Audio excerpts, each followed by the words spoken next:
many publications on Pyoderma Gangrenosum. And we're very excited to have you speak. Take it away. Perfect. Thank you. I mean, you always think it's going to be easy to connect through Zoom. I thought it's going to be only 2 clicks and I end up being only like 10. But anyways, thanks for the invitation. I'm very honored to be here. Let me share my screen and we can start talking. Let me do this.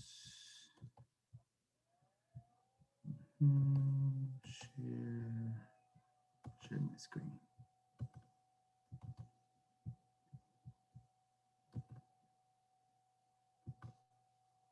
Perfect. I think I'm good, right? Yes? Yes, we can see it. Looks Perfect. great. Perfect. It's always good to double check.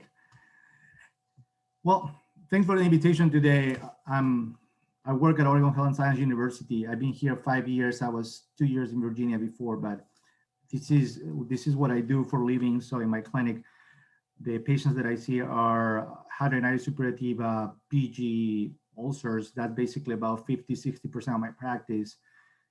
Skin inflammatory conditions, psoriasis, some of the eczema, itchiness, and maybe general dermatology 20–25%. So I work at wound care center as well for 3–4 years. So I was able to establish good relationship with other doctors seeing patients with wounds. I'm from Peru.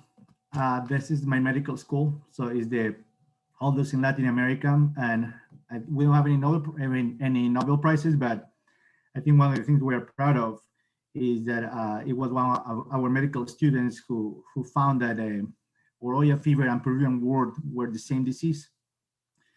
This guy here, Daniel Carrion, he went to my medical school. At that time, the research we didn't have IRB or HIPAA, right? So he got basically blood from a wart from a patient who had fever, and he injected himself and recorded in a diary. So what happened to him, and he died 3 weeks later. So at that time, he proved that the fever and the wart were the same part of the same spectrum, called Carrion's disease, verruga peruana, and then was Barton who found that it was Bartonellosis, that it was the colic disease, right? So the bacteria, and then it was his son who taught me microbiology. So we celebrate is October 5th is our day of Peruvian medicine, because that was the day that he died. Then I ended up at UNC Chapel Hill. I did some research. I was doing research on pemphigus in Peru, and ended up with Dr. Diaz in the lab. I learned also clinical trials when I switched to medicine as well. And then I ended up doing my training at Virginia Commonwealth in Richmond, Virginia, in medicine and dermatology, both. And then when I was there, I was introduced to PG.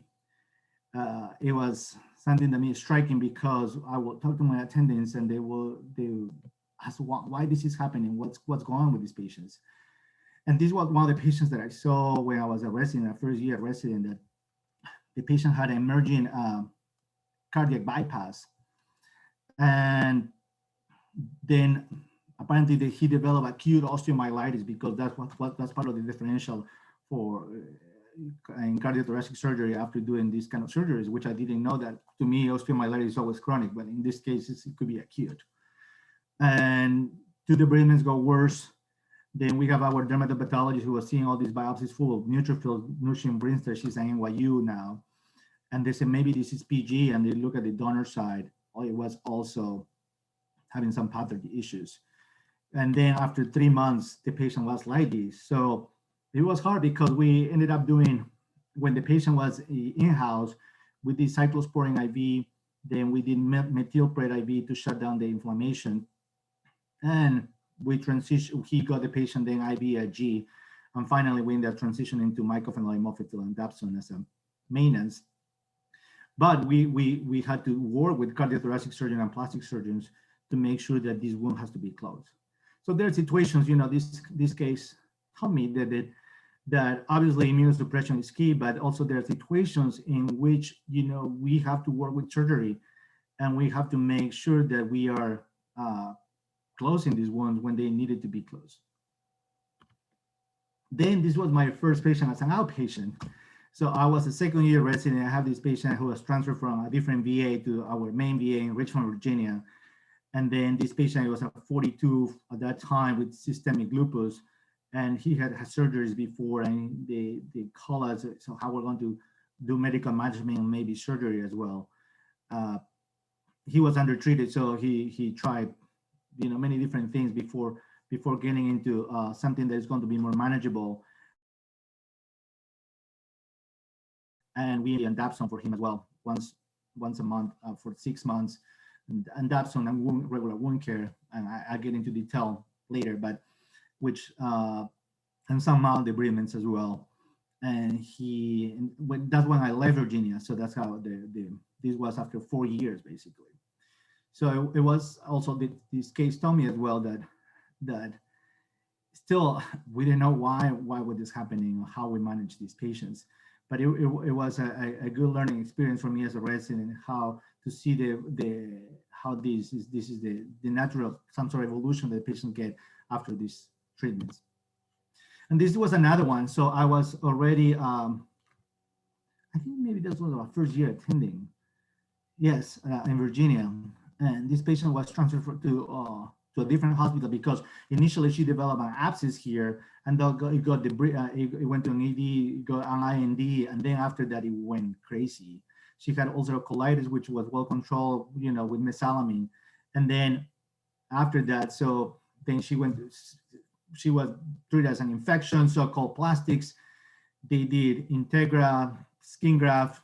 It didn't work, so they called us, and then we end up doing basically higher doses of prednisone, and then she was transitioned finally to Celsep and Dapsone in her case, and she healed after 9 months. So then this patient she's very outspoken, so she was contacted by the AAD to share her story, and we're still in touch. When she had some questions, she had developed some ocular PG, and now she has some issues with her joints as well. She has inflammatory arthritis. We don't know exactly what kind of arthritis she has, but they're working with her in Virginia still. And then this one of my patients that I developed also a closer relationship, so that he had an AML, so he got chemotherapy. He got bone marrow transplant later on, but there's another one with higher doses of prednisone that ended up working for him. And then he developed finally a scar. The interesting thing is the PG came back years later within the scar. But he also, it was, he got worse because he got debridement a couple of times. And then it took us a while to have a better control. So how I ended up doing the maintenance, I don't remember that really well, but I think we ended up doing Celsep as well. So one of my mentors in Virginia, Julian Nunley, she was a big fan of Celsep. So we use that medication. I don't use it that much, but that's what she used to do. And then unfortunately, my patient, so he passed away, and it was very nice of his wife sharing this with text to me, that he was always very,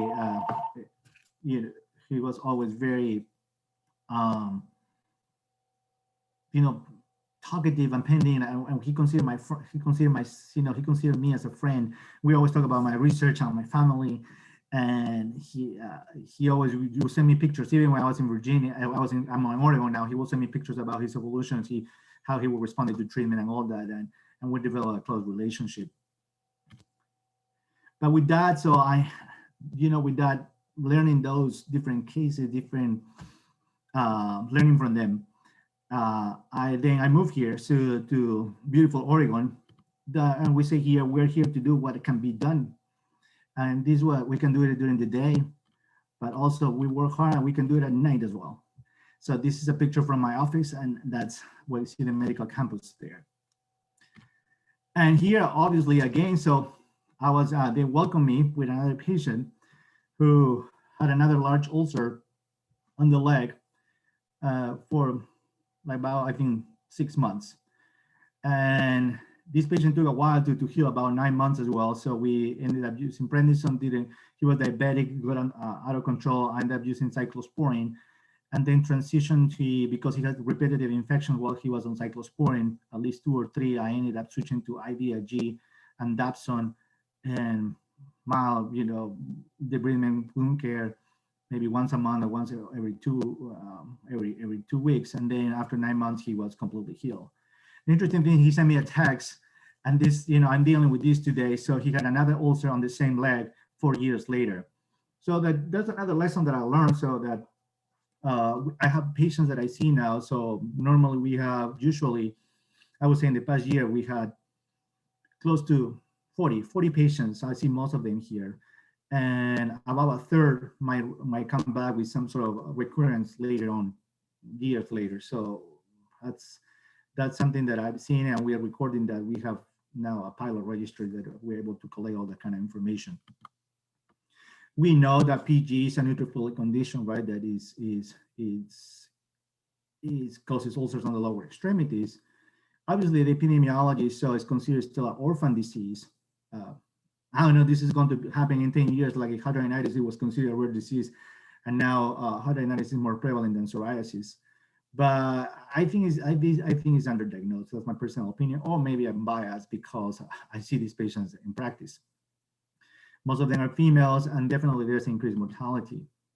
This is interesting that what they did in take a look at this table, that what they did in Germany, about 30,000 patients, that they collect that information. Obviously, most of these skin ulcers are going to be vascular ulcers.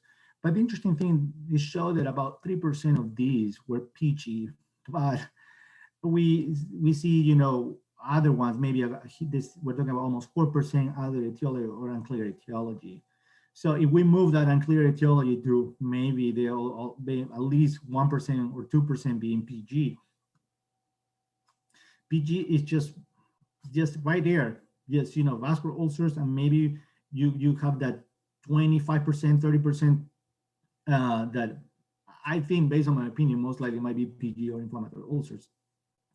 It happened the same thing to me when I was working in the wound care center. So I work with plastic surgeons, podiatry, and vascular surgery. So they will see 70, 80% of these patients, but there were some patients that wouldn't heal or have something different, and they will come to me, and most of them have PG, some of them have ulcerative necrobiopsies or lipodermatosclerosis, but still, I think it's something that we need to think of, that PG is maybe more prevalent than we think or we believe.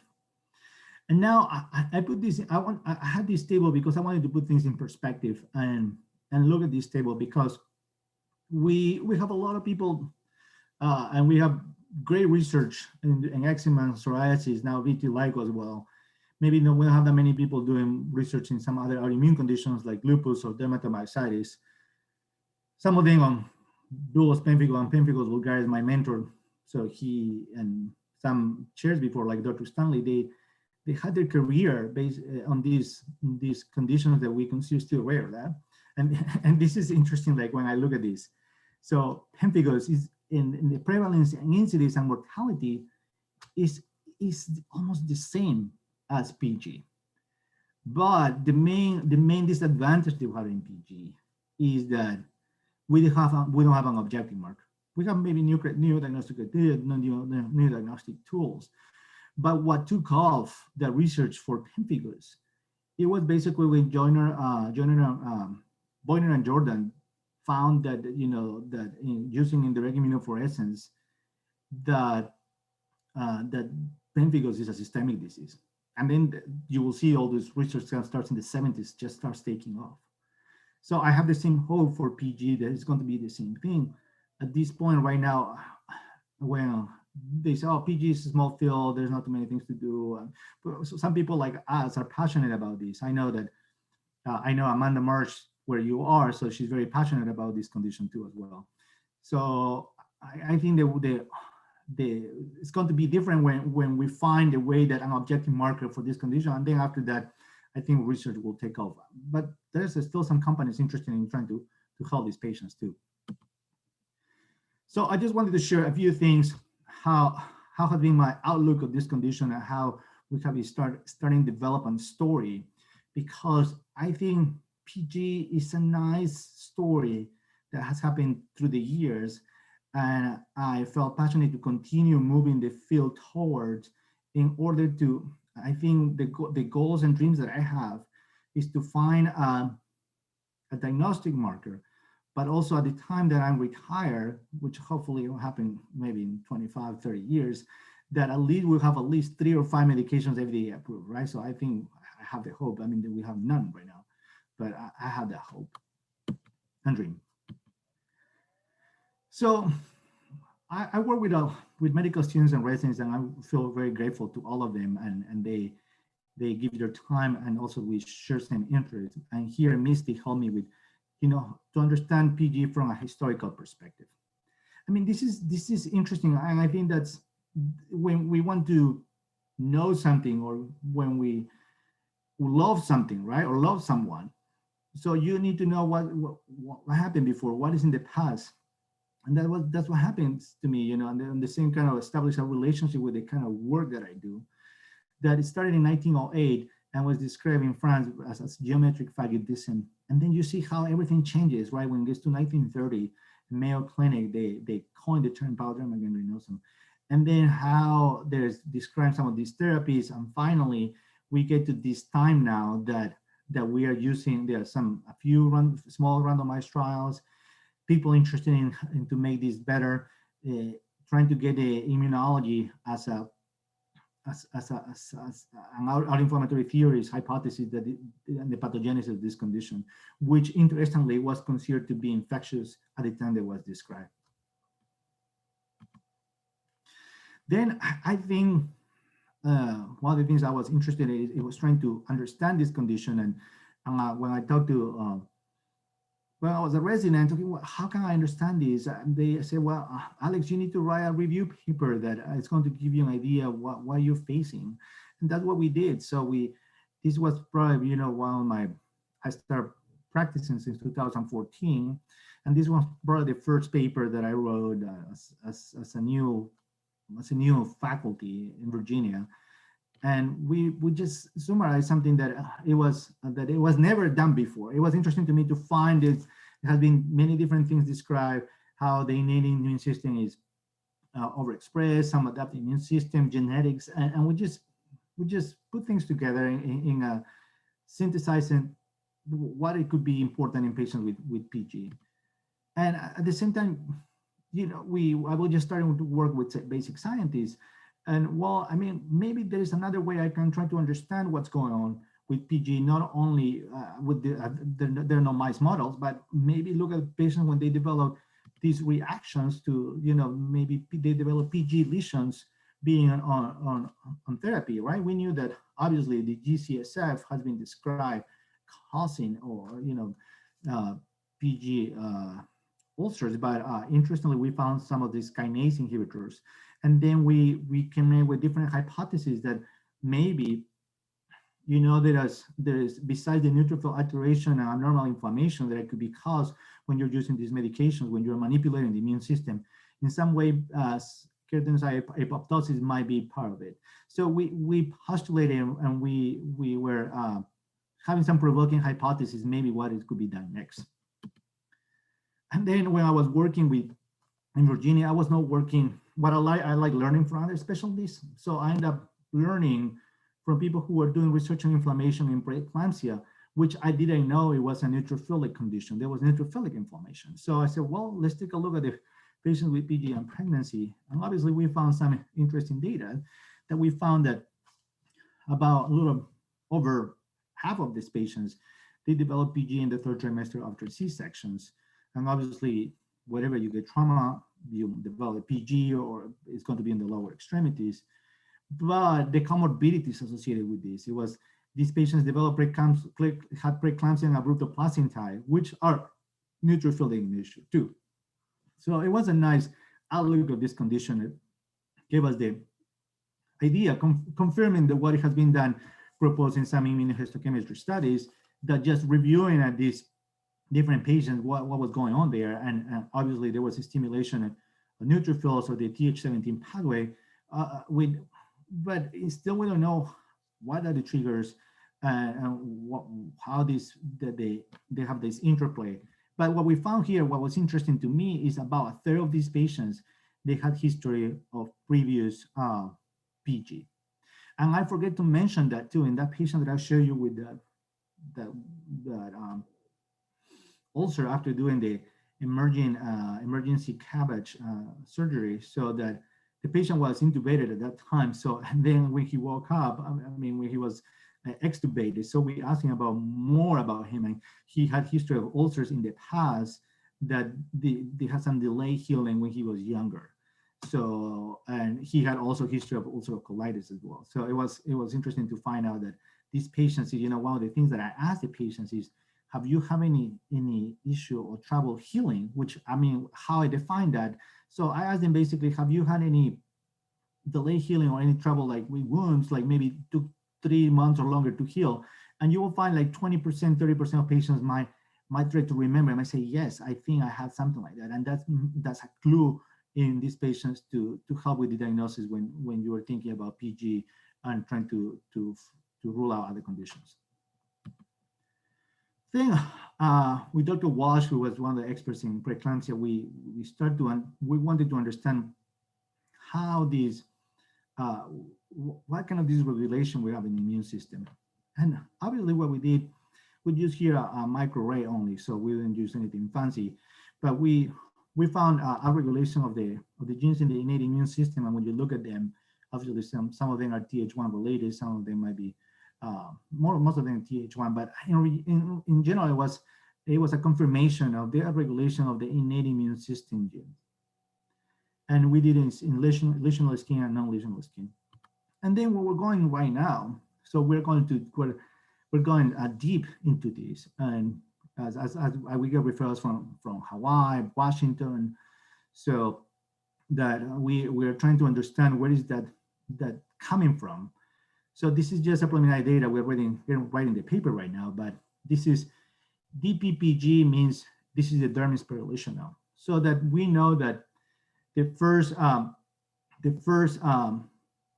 of phenomenon, or when the immune response starts, and has been proven before with biopsies, is around the hair follicle, and that's in the dermis. So, and we're here confirming based on gene expression studies that the immune response is especially in the dermis spirulational of PG. Interestingly, the epidermis, which is the spirulational one, basically almost nothing. And we got this sample, the EN is epidermis normal and dermis normal from the same patient, almost looks like a normal skin. So we're pursuing this, we're going deep into this, we're analyzing even more. And definitely we will have some interesting data as long as we continue working on this and continue having some funding for sure. So in other words, I can say that based on the studies that we have done and other studies, that the most important cytokines, that there's some markers, there's some ones that we can be targeted, are like TNF alpha, interleukin 6, interleukin 8, and that could be found in the skin, but also that can be found as well in blood. So that's the pathogenesis. I think there's still a lot to do. I think obviously the studies are not cheap, but I think there's a lot to continue working on. And there's some other groups, not only my group, so there are some other groups trying to find more answers, which is going to be interesting. Now let's talk about diagnosis. Because I always get this question, so how to diagnose PG? So what do you do? How do you do this? And obviously, it's very difficult. I mean, it's not easy. And we publish this in a way like, okay, everybody's going to tell you, okay, you need to use workup. So we did this study. It's a survey, people who are in Medical Dermatology Society, Rural Derm Society. You have your workup essential, CBC, CMP, biopsy, and culture, which interestingly, 90% of my colleagues do biopsies for patients with PG. I normally tend to do so. And then after that, we have the next steps. You will read all these, trying to look for other conditions like cancer or autoimmune conditions. And then consider, maybe, colonoscopy, chest x-ray. So they will study people from pain and bring on women saying, well, And there's another study coming up recently that I review, approved research later coming as well for there's people from Long Island that when when the patients are younger than 65, you need to do a colonoscopy, older than 65, thinking about cancer. And I think that goes with the patient itself, right? So because 65, you older, look for cancers, younger 65, maybe inflammatory bowel disease. But this is what normally I tend to do in practice when I face patients with PG. I would say in my practice, what I add inflammatory markers, ESR, CRP. Some people don't, but I like having that kind of information. I like having information of pre-albumin because I have patients who are malnourished and that help me to, if they have pre-albumin, I know that wound's going to heal regardless of what I do. And there's some data in hidradenitis that I'm trying to use maybe for patients here is the vitamin D levels 25 OH, but there are no studies that just based on my experience. And that's how at least I try to do that at workup essentials that I call for patients with PG. But we have misdiagnosis, right? And I started thinking why we misdiagnose this condition. I think there are many factors why we have this kind of misdiagnosis. So obviously, diagnostic criteria, we'll talk about it. We'll talk about skin biopsies because interestingly, as a dermatologist, right, we know, oh, a neutrophilic condition, but if that's chronic, you might develop a lymphocytic infiltrate and it's not excluding PG, but we are dermatologists. You talk to people who do wound care, they could be internists, they could be PAs, they could be vascular surgeons, they don't know that, okay? And that's something that I try to educate people about what a skin biopsy means in this setting. And also there's other studies that we're going to be doing and we're working on what is the level, how you diagnose PG non-dermatologists versus dermatologists, what is the level of training, overconfidence, experience, all that. So those are factors, they play a role. It's not only one thing, I think it's multiple things. At the same time to be aware, educated on these conditions. So we just recently published this article on GID. Carter and Trevor were really instrumental in getting this published. And we went back and we analyzed our cohort of patients with PG for the past 10 years. Dr. Keller and me were blinded and based on clinical experience, pictures and biopsy said, well, we think this is PG or not. We didn't use any criteria. I think most clinical practice is that you think, okay, you have pathogen, you respond to steroids, and you have IBD, obviously the higher likelihood is going to be PG. But anyways, when we found 47 patients that we agreed to the diagnosis blinded. So, because I think the interesting thing when you do studies, when you don't have a gold standard, has to be that way. And you overcome that difficulties like this, reviewing these patients in a blinded manner. So we did that. This is our cohort. And then we used those published criteria like Paracelsus, that was a score published by a German group, Delphi consensus, some people from the United States and Europe got together and got a Delphi to publish this, to get a diagnosis for PG, and the SU criteria published by Mayo Clinic in 2004. And we found that, when this is interesting because you cannot go to, in a condition you don't have a diagnostic marker, you cannot talk about sensitivity or specificity. You talk about proportions or how well you identify cases. And I had a philosophical discussion with people in biostats about that. So that's what I learned.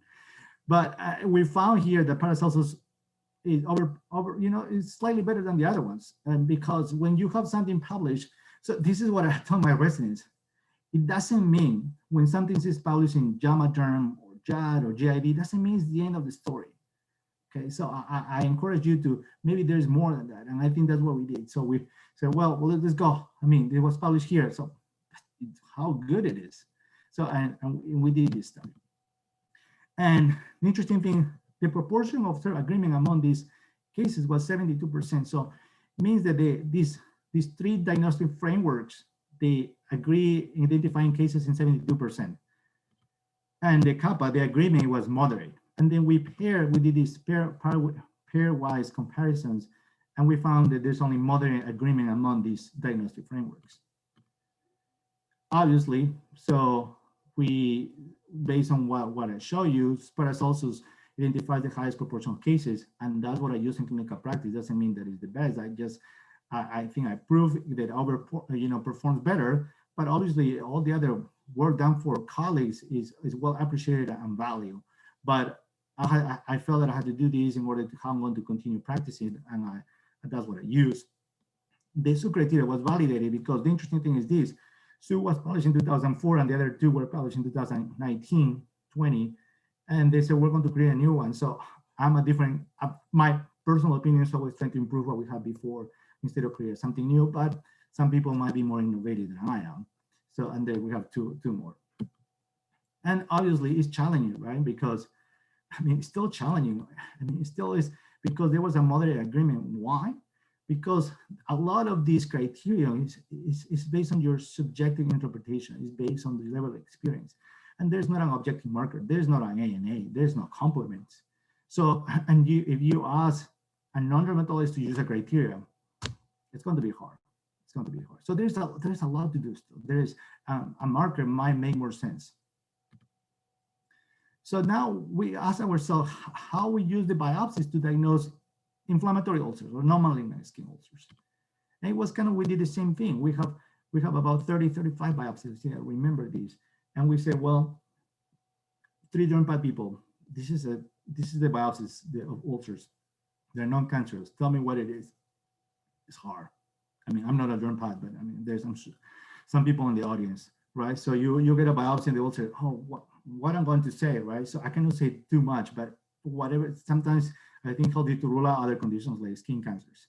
But the agreement was basically a third on when you're reading the biopsies, and that was confirmed too as well in Pairway's agreement.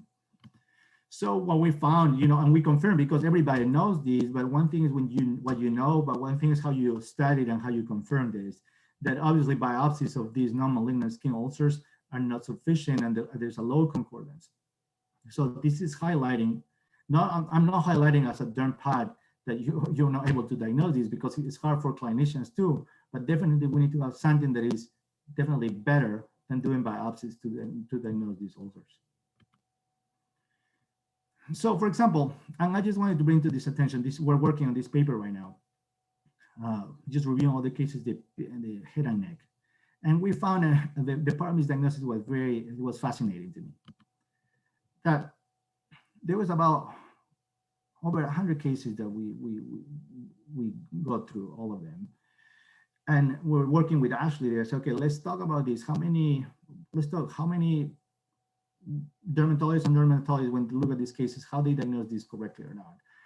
And based on that, we found that a third of people who are non-dermatologists gave a correct diagnosis of PG at the first encounter. But the dermatologists did it 2/3 of the time, 2/3, which is not that great either. But that is highlighting that there's still a way that we need to make this better. We have better tools to diagnose PG. And then I was thinking, why? It's like there's something more than this. And this is a conversation we had with Dr. Swarlig at Emory. Said, what's going on there? People maybe are not thought about PG. And that was true, right? So we look at the textbooks in emergency medical and surgical specialties. And the interesting thing is like half of the textbooks don't even mention PG as part of the differentials in chronic warts. And even they don't mention PG as being part of the differential of necrotizing soft tissue infections. So how you're going to learn about something if you're not teaching it? And with Katia, we work something similar. We did it with clinical specialties. I think the online resources are good. So look at this. Most of them mention PG in the differential diagnosis, and also they are mentioned also as well that they include necrotizing soft tissue infections or necrotizing fasciitis in the differential of patients with PG. But it was interesting for me to see that because I think we're not teaching our trainees, what PG is about or where it needs to be, considering differential diagnosis, and that's why we end up with some of these issues. And at the same time, I wanted to see, what is the burden, right? So what they call us for consults, and we see ulcers, but how is PG playing a role in all those consults as well? So we did this with other academic centers, and we review the ulcers require dermatology consultation. And obviously there was the agreement is low, right? Because when you get called by the primary care team, they don't know. I mean, they want your input. And obviously it's the agreement is going to be, I think it's going to be low. That was expected. But what was interesting is this, that when we were consulted for this, it was most of the ulcers were non-diagnostic. They thought maybe they are infections, PG, but interestingly, a lot of internists think about calciphylaxis at the top of the differential, right? Because that's what they see. But when we people from different these inpatient consultation services, they go and say, okay, this is the diagnosis. We're seeing PG at the top of the differential diagnosis for these cases. The interesting thing is there's non-diagnostic. That was fascinating to me. I'll explain you why. And then infectious and exogenous. But we're talking about this top 4 diagnoses. Only we have a way to diagnose this, with culture. But these ones, it's just clinical diagnosis. So it's challenging. Interesting thing, non-diagnostic. In this paper, we found that about 12% of patients, we were called to diagnose ulcers. 12% of the time we didn't know what they had. In other series, in wound care centers, 11% of ulcers don't have any diagnosis. So challenging. I'm sure we're missing some of the PG on those. So why this is important? We look at these too. Amputations, and people don't talk about these. And I tried, interestingly, so we published it with, with other people from UCSD, from Minnesota. The interesting thing is this, I was Derm, so it was a good article there, but I wanted to publish something in surgery, and I still want to do that. And I got rejected by JAMA Surgery, BJD. They told me basically that there's a minor problem that is because I'm a dermatologist, I'm biased. And maybe I am, but there's amputations there that people need to know. And it was only, we published this in the Journal of Trauma Acute Care Surgery, and obviously there's 6 patients, right, that were amputated. There's a little more now, maybe there's 12 cases, but people don't publish what is done wrong. And even in our institution, before I came, there's a patient who got amputated because they thought he was after a car accident, got a wound, they thought it was an infection, a necrotizing infection, and then he developed PG on the stump. And then he got amputated again in a different hospital because they thought it was an infection. And we have another one, on the other hand, who had ulcers for many years, for 3 or 4 years, that definitely he developed osteomyelitis and nothing will help him. So he got amputated, not because of the PG, it's because of the complications of the PG. So those things, people don't say anything about these, and that's wrong, because look at this. So we have, the reason they get amputated is not because I'm telling my colleagues you're doing something wrong, it's because it's difficult. These patients, look at this, they don't have the classic comorbidities. They think obviously there can be most likely an infection, but there is something that should trigger their minds that this could be something else, like when you do debridements. So if you debride something twice and it doesn't get better, think about it. Maybe it's PG.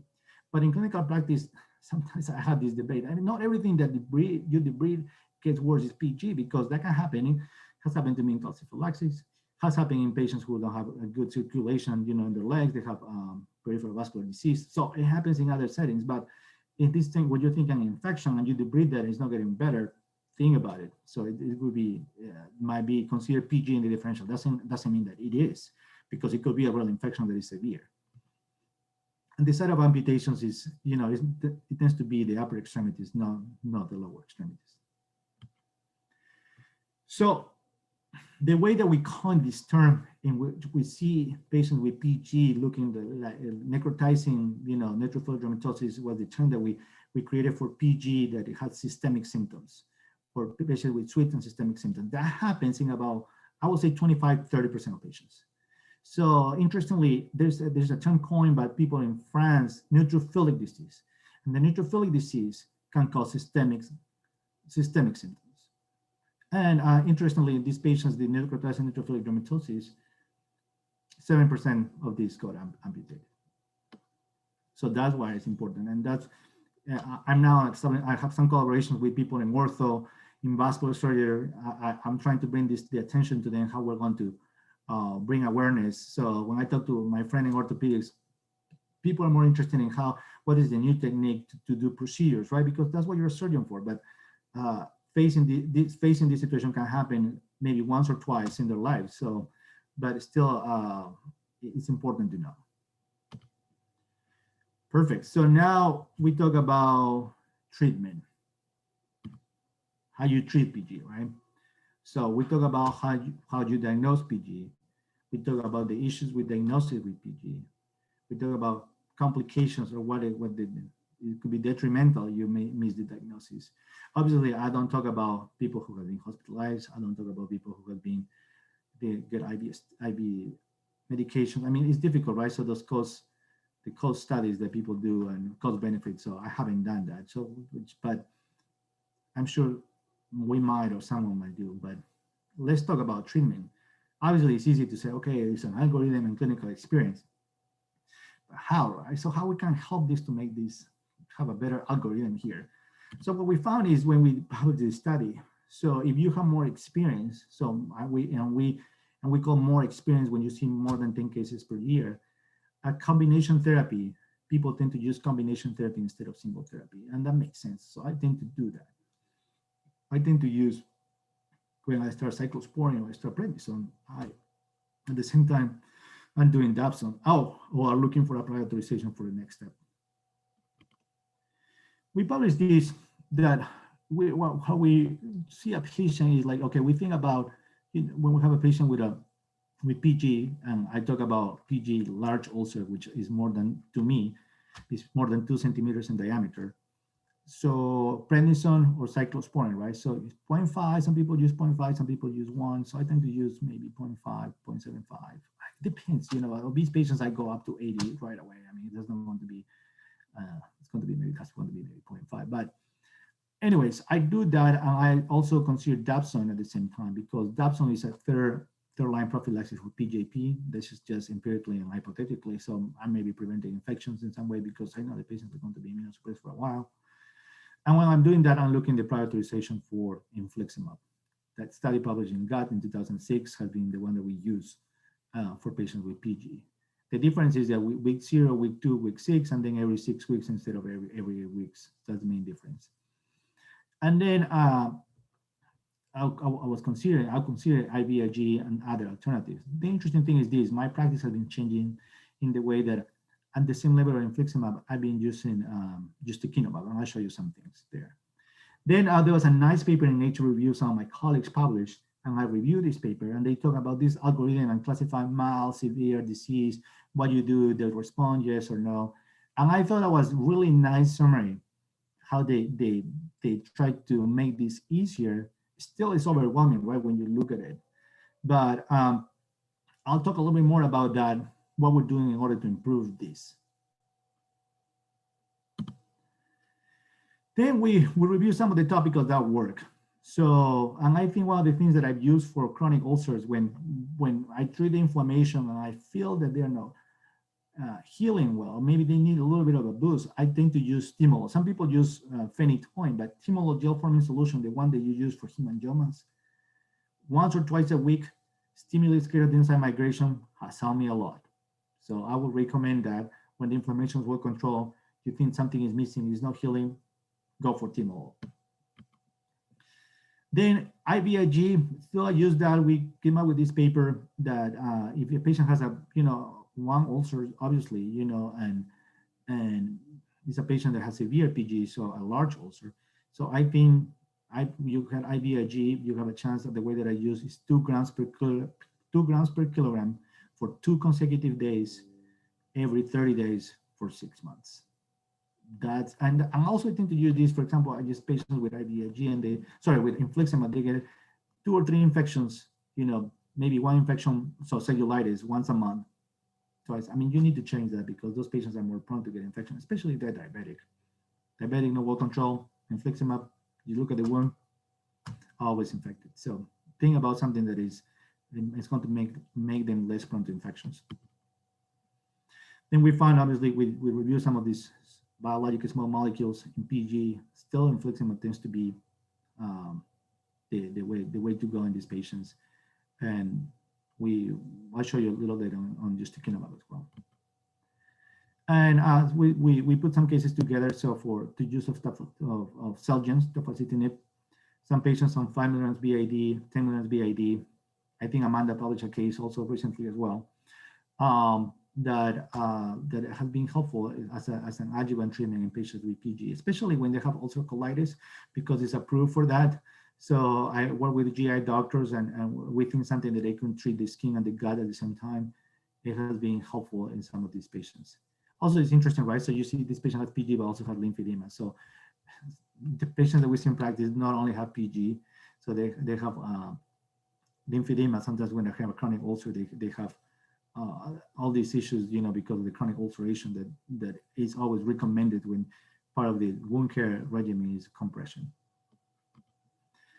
And then this is what we're working on right now. So patients on ustekinumab as well as an adjuvant treatment. You will see here that we are seeing improvement in higher doses. And this is a ulcerative PG, vegetative PG, peristomal PG. The interesting thing about ustekinumab is that it's slower. So I use, approved is 90 milligrams of Q,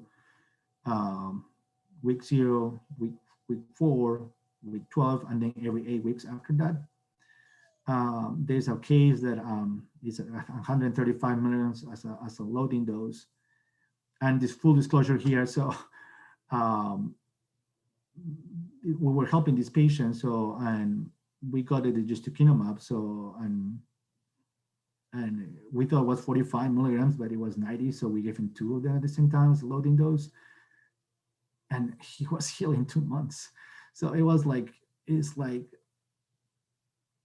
there's something here that needs to be explored even more, so that I think there's a way that ustekinumab could be used in the treatment of PG, but it takes 4 doses. So at 3 months is not going to be healed, most likely. It's going to take at least 4 doses. So you will, 6 months to assess if they have been healed, right? It's the same thing that we did in the stopgap trial. So when they compare prednisolone and cyclosporine, so they, after 6 months, 40% heal. So that's kind of like, the studies on PG is not like the studies that could be done for psoriasis or atopic dermatitis that you're assessing these drugs every 3 months. It has to be 6 months. So when you're controlling the inflammation, so when you're doing wound care, because that's what I learned. So one of the things that in dermatology we don't learn that much is wound care. So and I'm working here, I got trained wound care, so it's called special training in wound care. So I try to use antimicrobial dressings for patients with, and also hyperabsorbent dressings, which it could be antimicrobial, the ones that we use here, we use Q-Timet Sorbac, or we use hydropheric blue. We cover that with either Aquacel or calcium alginate, and ABD pad compression that is key to develop complications, and sometimes zinc oxide on the edges, because we don't want those edges to get macerated. And when we see that with non-inflammatory phase is when, I don't have a picture that I should, the non-inflammatory phase is when you start seeing those finger-like projections on the edges, like they're pinkish or bluish. They call it the Gulliver sign. So that's when, the PG has switched from inflammatory phase to non-inflammatory phase. And then I do more like a foam dressing to protect the area. Compression, tacrolimus ointment is the one that I use around the ulcer. But if you see the ulcers are not healing as well, I have good luck, and there's enough publications on wound bags. That's something that has been helping me in patients, especially with deep wounds. When you use a wound bag, don't forget about these. Contraindicated in patients with infection, contraindicated in patients with low platelets, less than 100, and it could be painful. So the patient sometimes could be uncomfortable. So let's talk about this, because what is severity, right? So you saw that algorithm say, okay, mild disease, severe disease, what is failure, what is recalcitrant, all those terminologies. I mean, that terminology has been, we don't speak the same language. So we got sponsored by the Medical Dermatology Society to work on this, on trying to determine severity in clinic, which is different than in clinical trials, and then make recommendations based on it. So, and we have, our experts, 23 patients, median number of PG patients in their career. They have been basically 40 patients, so it's a fair number of patients. So median number of years in practice has been 9, and these are all the professional organizations involved. And these are all the institutions involved in this Delphi. And just this is an example. So they voted and they rank this, what do you think is going to be, the ulcer size contributed to severity? And we have the agreement right there, 57%. So we look at it, then we start looking at the disagreement index and the median rating.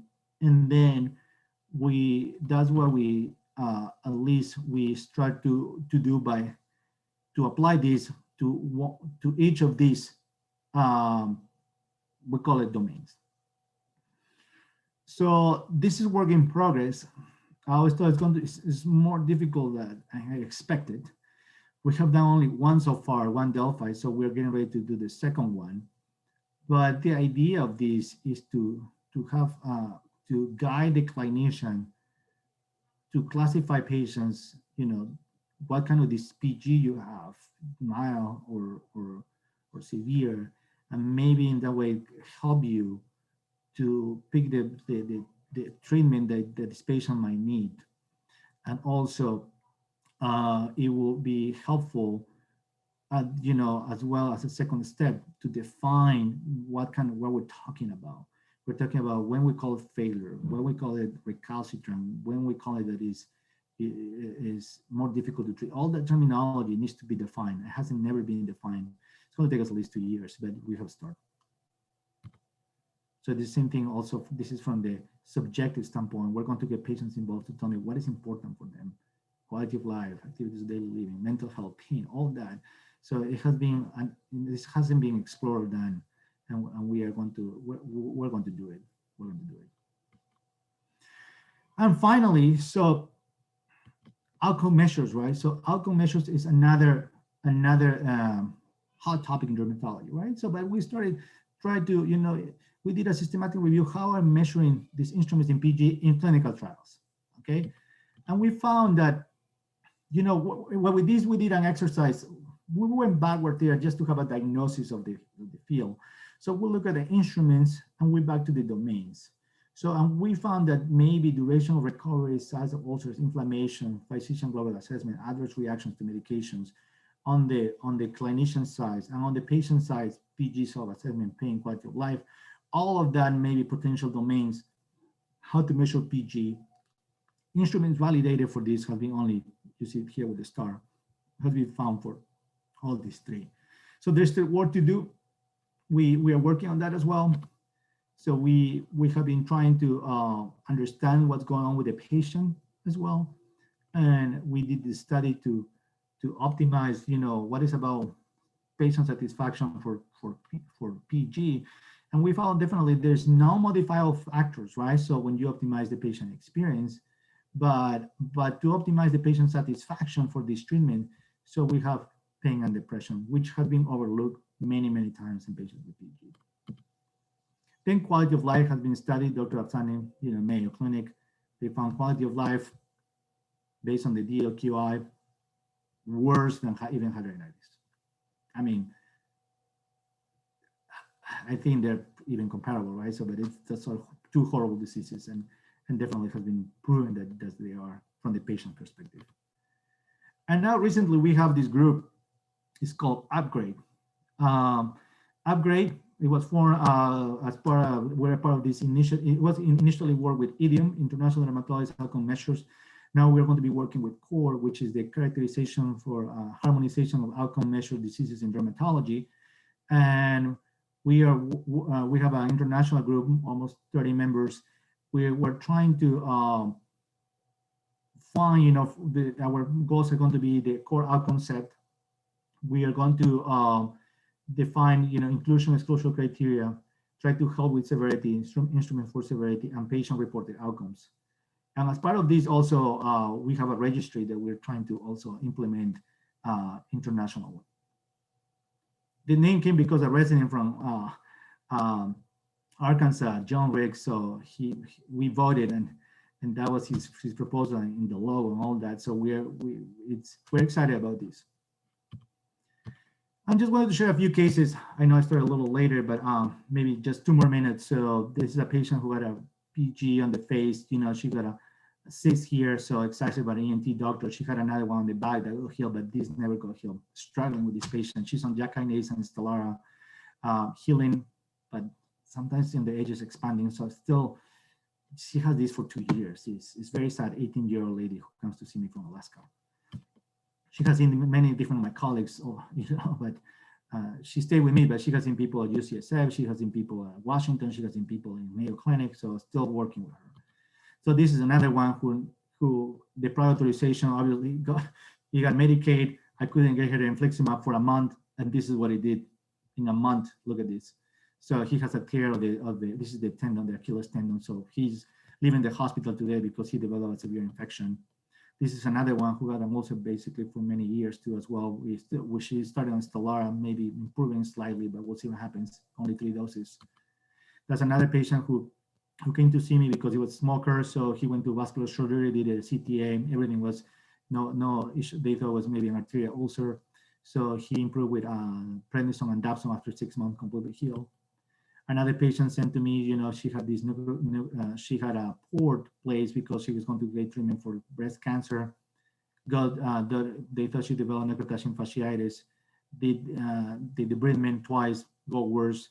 Came to me, we did IVIG 1 dose, and then she got some dexamethasone with chemo, and it was getting better finally after 9 months like this. And then we did a fractal laser to improve the scar, and that's how she looks now. This one too is a patient who steroids and dapsone, after 5 months, then lost for follow-up. I don't know what's going on with him right now. Another patient that I showed, this is a patient with vegetative PG, MGUS, 2 doses of infliximab. He had CHF, stopped that, switched to Stelara after 4 doses, and tacrolimus, that's what I use. And this is how I look after 6 months. Patient, another one, who came to me with Stelara 1 dose. We did some mild debridement, protopic, after 4 doses, completely healed. And this is another one, a patient with PG and GPA, interesting patient, cyclophosphamide. Then maintenance, she was on Celsep because I was helping with the GPA as well. But steroids. And then I started, rheumatology didn't help me that much, started tapering on the steroids. And she was like this, we almost healed, and now the ulcer came back. So that was 6 months ago. And this one, another patient with diabetic came to see me from Washington. You will see this, that tissue needs to be out. So we did cyclosporine, then the week later we did debridement, and this is what happened 2 months later. My issue with her is like Humira never got approved, and I was titrating down cyclosporine slowly, and she developed a acute kidney injury. She ended in the hospital. I felt so bad, and I apologize to her, but that's some of the complications that I face when patients don't get the treatment at the right time. And at least she was very, positive. She told me, at least I'm healing. So, but still, so I hope that her kidneys continue to recover. And this one too, another patient, PG on the face, ulcerative colitis, infliximab and prednisone, marvelous for her. Fractal laser, same thing here. Patient, with infliximab and prednisone and dapsone, stop dapsone, just infliximab. So now, after with fractal laser, completely healed. And then one of the things that I do is I see patients with very complex ulcers, and this grandma came here, so her grandkids wrote this card to me, which is some of the rewards that I get seeing these patients that are chronic, right? So I think in dermatology, I think we get a lot of we do a great job. I think skin cancers, gives you a lot of satisfaction. I think you see it, cure it, you treat it, and that's our job. But sometimes dealing with chronic conditions is something that has been my passion for a while. And this is one of the moments that I really enjoy, when people appreciate what I do for them. And we have a PG clinic. Just today, just announcing this, just today to all of you. I'm starting a trial, phase 2 is with Lilly to the use of baricitinib in PG. So I'm going to be sending some emails. I just got the email that my IRB got approved after 8 months. So we're going to good to go. July 1st, we have the hope that we can enroll 20 patients in the next 2 years. You will hear more from us. This is our clinic. And this is all the people who work with me, mentor me, and also people who are providing funding to me. My family always, I need to update my picture there when we have only 1 kid, 2 kids, when we're in Virginia. Now, it was 2019, we didn't have a patient for 2020, but always very grateful to the support of my wife and trying to, do many things at the same time. And obviously, I hope that, this talk might be, if you're a younger person, maybe as a resident, it can help you, how you can, there's many things that we can do in dermatology. And I hope that you can also pursue your dream to continue doing what you want to do within our field and help our field to move forward. Thank you so much.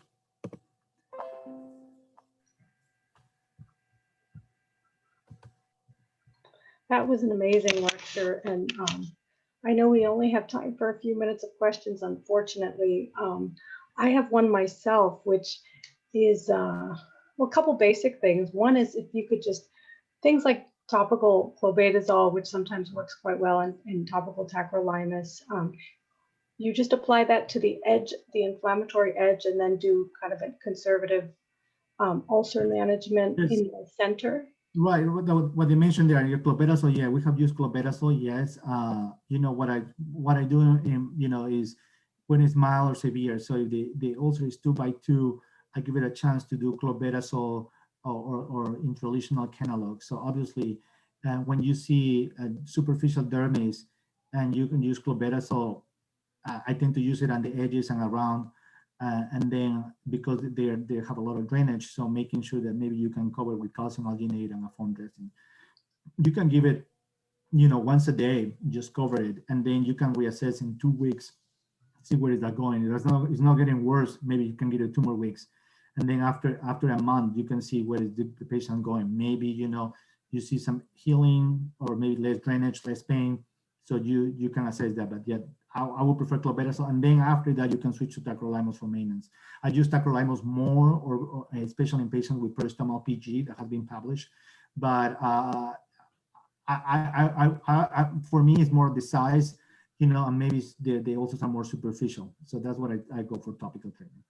And my second question is, I have a free clinic patient who has a working diagnosis of PG, a rapidly progressive ulcer, who has insulin resistance, limited comprehension. So the wound, every time we see it, looks kind of dirty and not cleaned, who has limited access. And our fear has been, besides not having the financial means to afford expensive medicines like IVIG, is also that if we give her immunosuppressants systemically, we will kill her from an infection. So we've been very careful. We're trying to get etanercept for humanitarian use. Maybe sounds like dapsone is something we should consider. And I'm a little worried about prednisone because of the insulin resistance. She's on metformin. I have many patients, though, that they are med addicts. I have 2 or 3 that I do prednisone. I do sometimes, I wound care, but they don't come to all their appointments. So, and sometimes they develop cellulitis. So for those, they're very hard because I still do prednisone. I don't have maybe 40, and then I taper down every 2 weeks, knowing that, you're on metformin. I do that.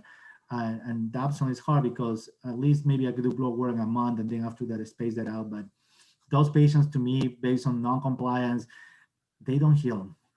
And at some point, they disappear. But I have 2 of those that they have huge ulcers on both lower legs, impossible. So unless there's a plan that, the patient might get some sort of biologic, and then, but it's a social issue. And that's, I have those patients, and I struggle. I have the same struggles that you do.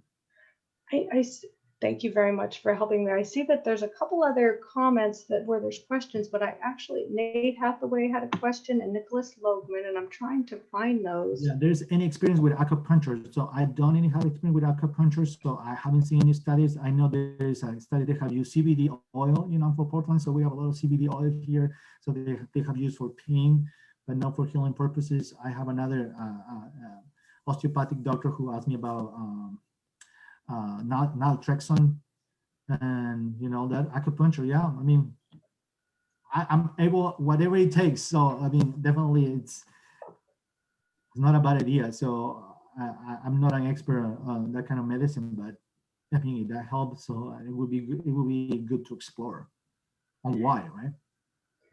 I believe Nate's question had to do with your experience with clobetasol ointment. We discussed that a little bit, but he states that they had great success with it at the Naval Hospital. But again, you were mentioning around the edge, if it's less than 2 by 2 centimeters, and after 2 weeks, if it's not responding, maybe to move up to. This is my email if you have any questions. Timolol, yes. Timolol, stimulates keratinocyte migration. So when you're controlling the inflammation, so you're doing the treatment maybe after 1 or 2 months. So you do is one drop per centimeter square, and you do that once or twice a week, and maybe for about 8 weeks or 3 months. I've done that. Yes. I thought it's the GFS. Don't forget, it's the gel forming solution. Don't use the solution. It has to be the gel forming solution. I had a quick question, if I may. So thank you so much for sharing your career arc early on. That's really encouraging, I think, for those junior moving along. And it's neat, we share experiences spending time at UNC. I had a question about mechanism. I follow a good number of adolescent patients with HS. Some of the most dramatic and interesting lack with Crohn's disease. They have these PG-like lesions and also psoriasis. In terms of mechanism, I'm convinced that probably they hold the key for us understanding what's going on with HS more than these rare kindreds with the gamma secretase mutations. And I'm wondering, from your perspective in PG, how do you think about these folks in terms of mechanism? So that's a good point. So there's my colleagues in Europe. So they are grouping these patients, PASH, PAPASH, all those, and they're doing gene exome sequencing for those. They have 15 to 20 patients, and maybe they might be able to give us to see if there's a SNP, right, that might be related to it. But yes, so and also it's a good point, because my belief is this: when I see PG, so the way that I think of PG is this, right? So when I see it's syndromic or non-syndromic, the patients who are non-syndromic, I tend to use TNF inhibitors, and maybe interleukin-1, interleukin-1 inhibitors. The other ones, the non-syndromic, right? So it's IBD related or rheumatoid arthritis related and all that. So that's how I see it. But yes, so the studies, there's a group of people in Europe trying to understand more the gene sequencing of those patients, because they might show us something else, right? So it's the same thing. Patients with PG have been reported with leukocyte, LAD, leukocyte adhesion deficiency, which interestingly, people in NIH treat these PG-like ulcers with Stelara, and the LAD got better. So I was fascinated. That's a case published in 2017 by Steve Holland group at NIH. So you're right. So I think studying PG in the setting of a genetic condition, or a syndrome, might give us more answers. And Great, I'm sorry, but I think we're going to have to end it there, because we have another lecture coming on.